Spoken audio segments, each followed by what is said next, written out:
Yo, yo, yo, yo, yo, yo. I'm back, hopefully. Hopefully this works out. Thanks for tuning in. This is 5.2, writing linear equations from a table. Let's just get after it before my computer crashes. So, we're looking at a table, and here we go. This table shows the temperature of a fish tank during an experiment. So, hours passed, the temperature of that fish tank was going down. So what we're going to do is here's the graph that represents this table. We want to write an equation of the table and of the graph. They're going to be the same because this graph, this is just all the points from this table. So to find the equation, again, everything is in y equals mx plus b. And really all we need is the slope or the rate of change, and we need the y-intercept. So the y-intercept is always when x is equal to 0. So if we remember from our tables, x is always on top, y is always on the bottom. So when x is 0, what's my y? Well, if I look at the graph, when x is 0, what's my y? It's right here. It's hard to tell what it is, but look at the table. That's right here, and it's 82. So the y-intercept is 82. We're just looking at the table. Whenever x is 0, whatever the y is, that's the y-intercept. Now I got to figure out the slope. Well, if I'm looking at the table for the slope, I'm just looking at the change in y over the change in x. Change in y is rise, change in x is run. So my change in y is going down each time, and it looks like it's going down 2 each and every single time.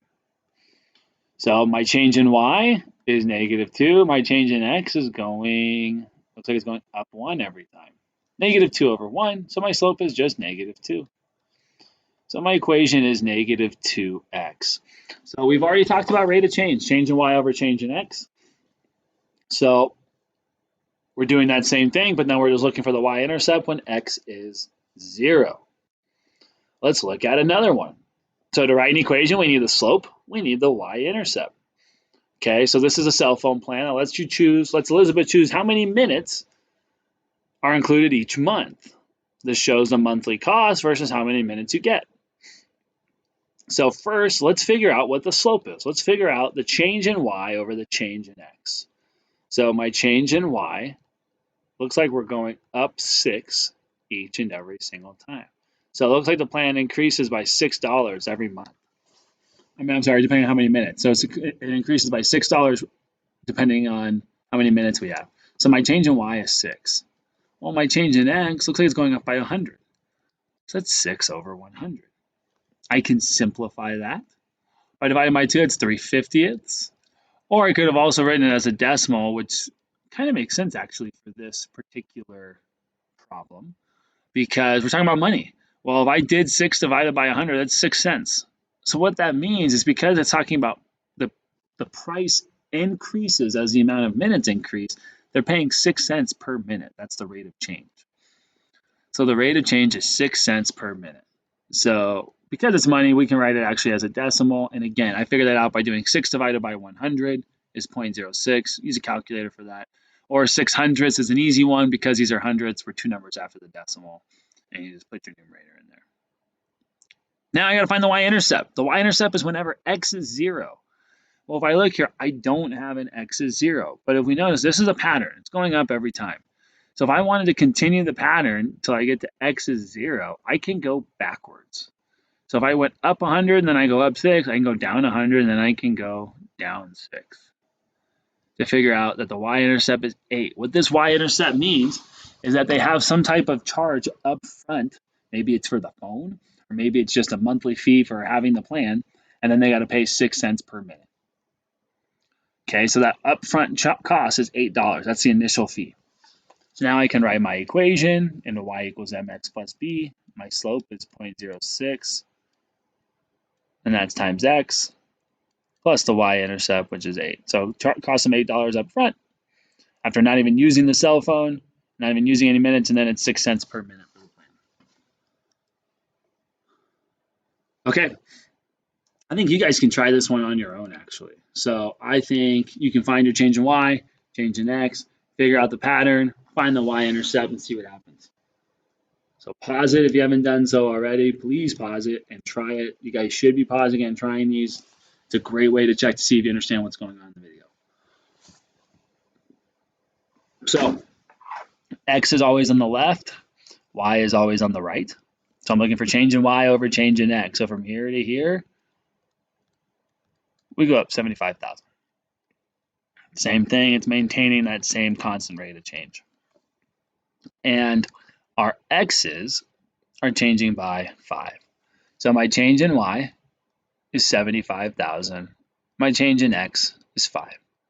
So this is where I actually want to do 75,000 divided by 5 because I know I can divide that to make it into a whole number.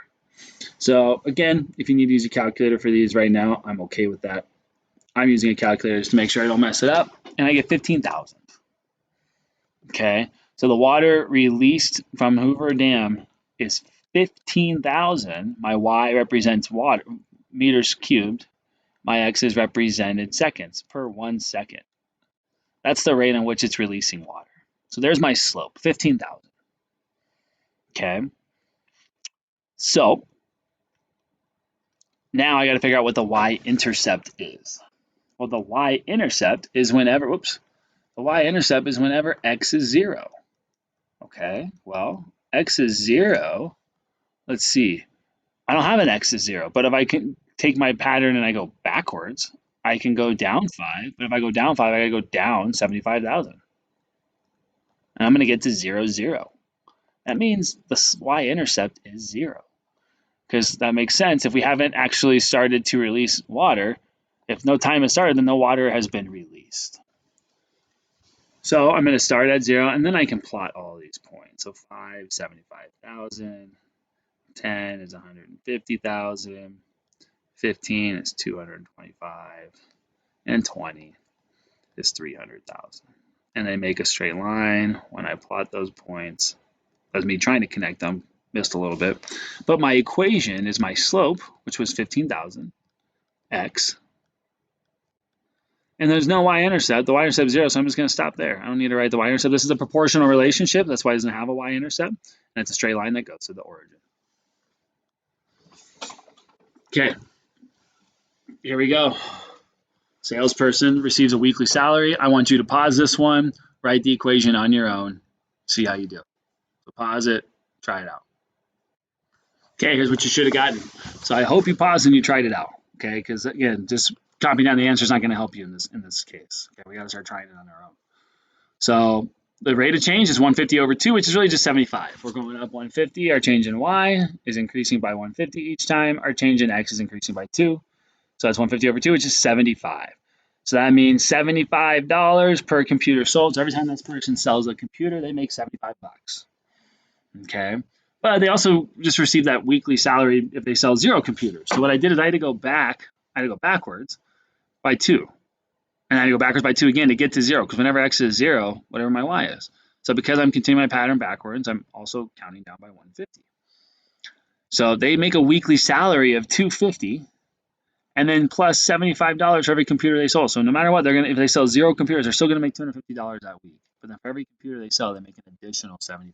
So there's the equation.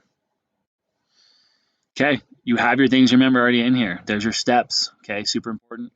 There's a independent practice. If you do not have the independent practice, you will not get credit for the notes. So make sure you have it. If you guys have any questions, let me know. Good to us out.